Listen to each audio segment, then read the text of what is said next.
जो मथुरा में उनका जो पिछवाड़ा लाल करा था ना, थोड़ी कमी रह गई थी। पिछवाड़ा ज़्यादा लाल और करना था। अगर आदमी इतना पिटने के बाद में, इतना जलील होने के बाद में अगर वो एनडीए में जाता है तो उसका अपना कोई भी अस्तित्व नहीं है। मैंने उसकी वो पिटाई देखी है जयंत चौधरी की। जब जयंत चौधरी को ब्रूटल तरीके से योगी की पुलिस, वहाँ का प्रशासन उसकी हत्या करने वाले थे, उसको मारने वाले थे, और वो जो 40-50 लोग जो उसकी ढाल बने, जो उसको बीच में घेर लिया, और उन 40-50 लोगों की जो पिटाई हुई है, जो उन्होंने लाठियाँ डंडे, जो उनकी हड्डियाँ टूटी हैं, उनका भी जयंत चौधरी ने अपमान किया है। वो लोग बड़े गिल्टी फील कर रहे होंगे कि हमने किस आदमी की जान बचाई जो पूरे समाज को कटघरे में खड़ा कर दिया। ऐसी कौन सी मजबूरी है जयंत चौधरी की? देखिए, चौधरी साहब को, जो चरण सिंह चौधरी साहब हैं, वो किसान लीडर थे, उन्होंने बहुत बड़ा काम किया देश में, उनको हम सैल्यूट करते हैं। हमारा पूरा देश उनको सैल्यूट करता है। कृषि में उन्होंने बहुत बदलाव किए, देश के लिए काम किया। अरे भारत जो रत्न वो तो पहले ही थे, अभी जो दिया गया वो एक लालच है। बीजेपी की कोई मंशा नहीं है कि सम्मान के तरीके से उनको देना। अगर कोई सम्मान होता, उनके दिल में पृथ्वी कोई सम्मान होता प्रधानमंत्री के उनके लिए, तो वो 9 साल पहले ही दे सकते थे।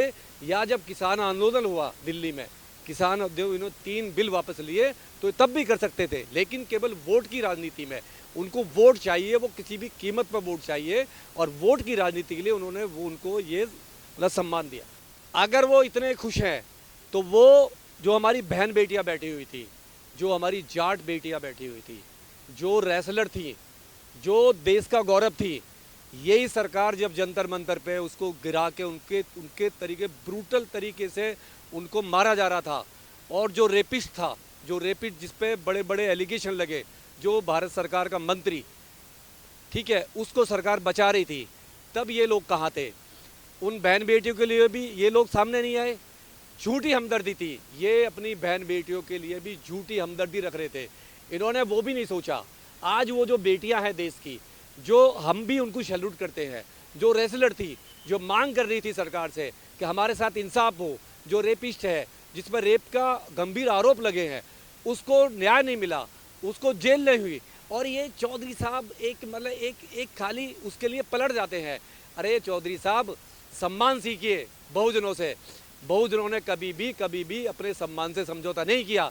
इस देश में आदिवासी हो, SC ST हो, बहुत सारे ऐसे लीडर हुए जिन्होंने कभी भी अपने सम्मान से समझौता नहीं किया।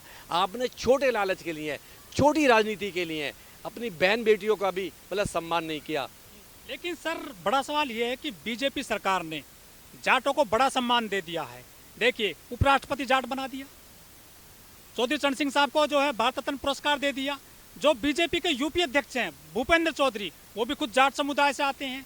अब जो जयंत चौधरी को ले लिया है बीजेपी में, उनको सीटें दी जा रही हैं, और कितना आप जो है भला करवाएंगे जाटों का? देखिए, बीजेपी का एक खास वो है मोटिव है, वो तुम्हारे लोगों को बड़े पद देंगे, अपना गुलाम बनाएंगे।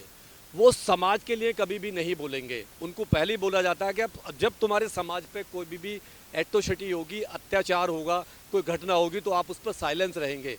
यही धनखड़ साहब थे उपराष्ट्रपति, इन्हीं के सामने जाट आंदोलन हुआ है, इन्हीं के सामने बहन बेटियों को कुचला गया है। जो रेसलर बहन बेटियां थी, यही थे। कहाँ थे ये लोग? कहाँ थे? एक भी नहीं बोला। जब आप अपने समुदाय पे बात नहीं करोगे, और यूपी में जो भी उनको बनाया गया है, ये किसान आंदोलन थे, इन्हीं जाटों को नक्सली, खालिस्तानी, पाकिस्तानी, देशद्रोही, जिस जाट लैंड पे जो जाट था, जो किसान था, जो आंदोलन कर रहा था, 700 किसानों की शहादत हुई, उसमें कितने जाट मरे, कितनों की कितने शहीद हुए, और उनको भी भुला दिया गया। ये लोग कहाँ मर गए थे उस टाइम पे? जब ये लोग उनके नहीं हुए तो तुम्हारे कैसे हो जाएंगे? इन्होंने ये जो सम्मान दिया तो राजनीति कहते हैं सर।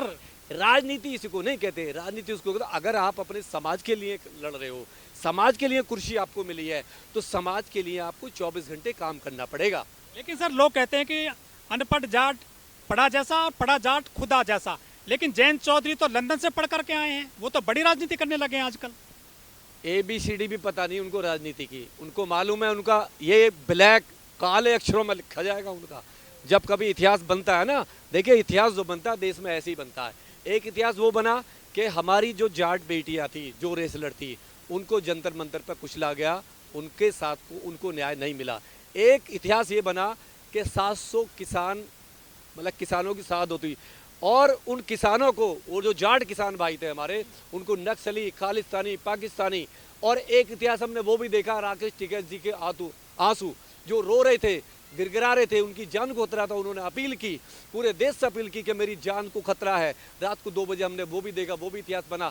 और एक इतिहास हम ये भी देख रहे हैं कि आप वोट बैंक के लालच के चक्कर में आपने सारे जितने भी आपकी बिरादरी के साथ में आपके समाज के साथ में एट्रोसिटी घटनाएं हुई हैं, आपने उनको भुला के चंद सीटों के लिए जो सत्ता आती जाती रहती है, आपने उनके सम्मान से अपने जो पूर्वज थे, जो चौधरी चरण सिंह का भी सबसे ज़्यादा विरोध जो किया था आरएसएस ने किया था जब वो प्रधानमंत्री बने थे, तो आपने उनको भी कहीं ना कहीं ठेस पहुंचाई है। ये जो भारत रत्न पुरस्कार दिया गया है चौधरी चरण सिंह साहब को, ये जाटों को सम्मान मिला है या फिर जो जयंत को केवल प्रॉफिट दिया गया है पॉलिटिकली? जाटों को सम्मान देना होता तो जाटों को नक्सली, खालिस्तानी, पाकिस्तानी कैसे आप बोलते? आप जाटों को सम्मान देना था तो जो उनकी बेटियां हैं, जो देश का तिरंगा पूरे वर्ल्ड में फैलाती हैं, आपने जब उनको साथ न्याय नहीं किया। अगर सरकार उस टाइम पे उनके साथ खड़ी होती तो हम समझते कि हाँ, जाटों के साथ में ये इंसाफ हो रहा है, ये लोग मतलब खड़े हो। तो क्या जयंत के जरिए बीजेपी वेस्ट उत्तर प्रदेश में, हरियाणा में जाट वोट को ले पाएगी 24 में? बिल्कुल। जिन पर लाठी डंडे बरसे हैं, जिनको नक्सली, खालिस्तानी, पाकिस्तानी बोला है, जिनको देशद्रोही बोला है, वो कभी भी जयंत चौधरी को सपोर्ट नहीं करेंगे। वो चरण सिंह जी का तो सम्मान करते हैं और जो अवार्ड मिला उसका भी सम्मान करते हैं, लेकिन वोट नहीं देंगे। उन्हें पता है जाट चौधरी होता है, रेस्पेक्टेड होता है, जमींदार है, वो कभी भी इस पे उनको वोट देगा ही नहीं। लोग कहते हैं कि जो ऐसा कोई सगा नहीं जिसको बीजेपी ने ठगा नहीं, चाहे रामविलास पासवान हो, चाहे शरद पवार हो, चाहे शिवसेना हो, चाहे अपना दल हो उत्तर प्रदेश में, जीतन राम मांझी हो, तो इसका भविष्य कैसे देखते हैं आप जयंत चौधरी का? आरएलडी के चीफ हैं वो। जो भी बीजेपी के आगे घुटने टेक रहा है उसकी पार्टी खत्म हो जाएगी, पार्टी में अस्तित्व खत्म हो जाएगा। देखिए, बीजेपी के सामने घुटने नहीं टेके हमारे हेमंत सोरेन जी ने, पार्टी जिंदा रहेगी। हेमंत पूरा।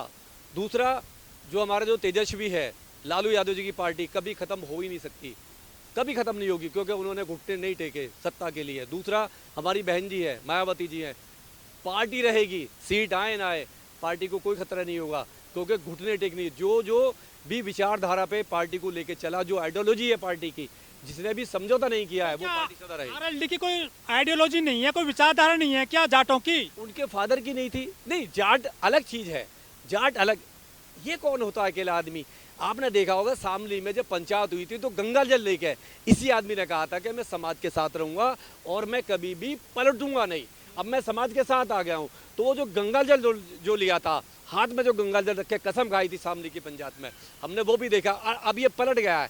इसका मतलब ये है कि जाट समुदाय इनके साथ नहीं है। लेकिन जयंत ने यह भी कहा था 2023 जुलाई में कि यदि चावल ही खाने हैं ना तो खीर खाइए। ये खिचड़ी क्यों खाते हो आप? अगर बेइज्जती के चावल हैं, बेइज्जती की बिरयानी है और सम्मान के साथ मतलब आप जो अपना समझौता करोगे तो आपको इतिहास कभी भी माफ नहीं करेगा। फ्यूचर क्या है जयंत का? कोई फ्यूचर नहीं है, फ्यूचर कुछ भी नहीं है। बीजेपी में, एनडी में जाने के बाद फ्यूचर बर्बाद, खत्म बिल्कुल।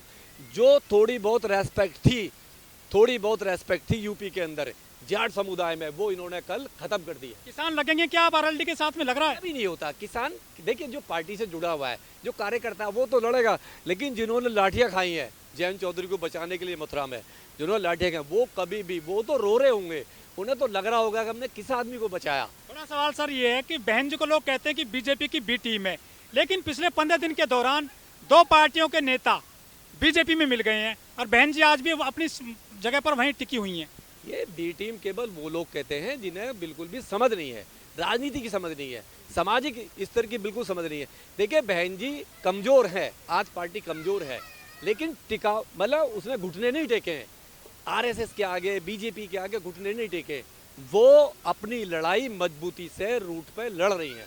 क्या होगा अखिलेश का? अखिलेश, देखिए, अखिलेश डबल स्टैंडर्ड है, अखिलेश डबल हैं।